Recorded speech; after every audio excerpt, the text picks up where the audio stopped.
Bonjour, c'est Valérie. Alors, vous est-il déjà arrivé de traverser une période difficile où rien ne va et où vous avez l'impression qu'un problème succède à un autre problème? Et quand vous rencontrez quelqu'un et que vous parlez un peu de votre situation, cette personne-là vous dit: Mais pense positif! Et là, vous n'avez qu'une envie, c'est de le crier dessus: Mais comment veux-tu que je pense positif avec tout ce qui m'arrive? Eh bien, vous avez raison.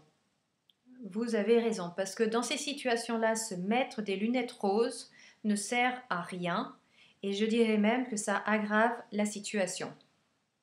Des recherches ont montré que avoir des pensées positives alors qu'on a une bonne image de soi, ça marche très bien, mais d'avoir des pensées positives alors qu'on a une mauvaise image de soi, ça aggrave la situation.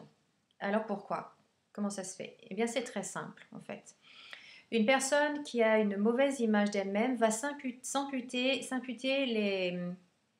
ses échecs. Elle va être la cause de tous les malheurs. Elle est trop bête, elle est pas assez douée, trop ceci et pas assez cela, etc., etc. Et donc en fait, si cette personne a des pensées positives, en fait l'écart entre ce qu'elle vit et ce qu'elle ressent et les pensées positives, l'écart est tellement grand qu'elle ne peut pas y croire, ce n'est pas possible. Si elle est très malade de se dire je suis en bonne santé, ce n'est juste pas possible, par exemple. Donc, qu'est-ce qui se passe? Après, c'est un cercle vicieux, puisqu'elle n'y croit pas, donc elle n'y arrive pas, et si elle n'y arrive pas, elle n'y croit pas, et après, voilà, c'est le cercle vicieux qui se met en marche. Alors, qu'est-ce qu'il faut faire dans ces cas-là? Eh bien, il faut travailler l'image de soi. Il faut l'améliorer, et après, vous utilisez la pensée positive. Positive, pardon. Et donc vous verrez qu'à ce moment-là, bah, vous n'avez même plus besoin de mettre de lunettes roses parce que de toute façon la vie sera belle même sans lunettes. Donc, travaillez l'image de soi. Vous allez me dire oui mais comment? Alors bien évidemment, ma technique préférée, la visualisation. Pensez bien que j'allais vous en parler. Parce qu'en fait, quand vous faites une visualisation, vous parlez directement à votre subconscient.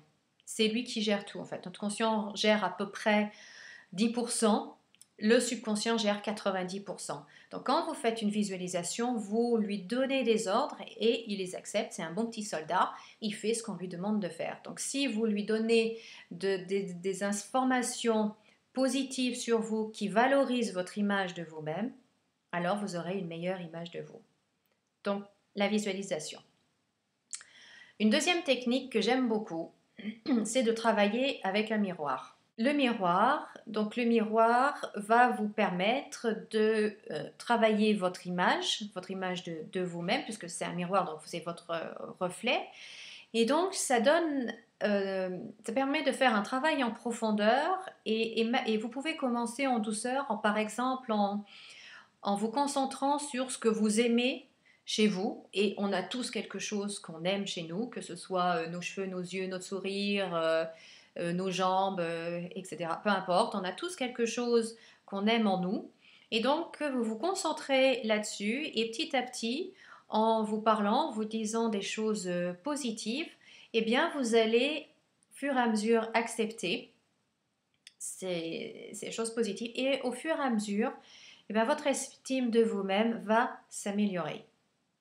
Donc, pour travailler l'estime de soi, ben, je vous conseille la visualisation et le miroir, pourquoi pas les deux.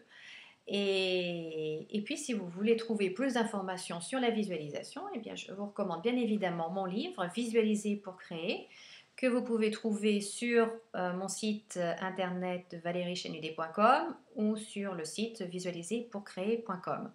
Et puis regardez également la petite vidéo sur le miroir, où là je vous donne des exemples et je vous montre comment procéder. Eh bien, en attendant, n'oubliez pas de sourire, pardon, de sourire et de rayonner. Et moi je vous dis à très bientôt.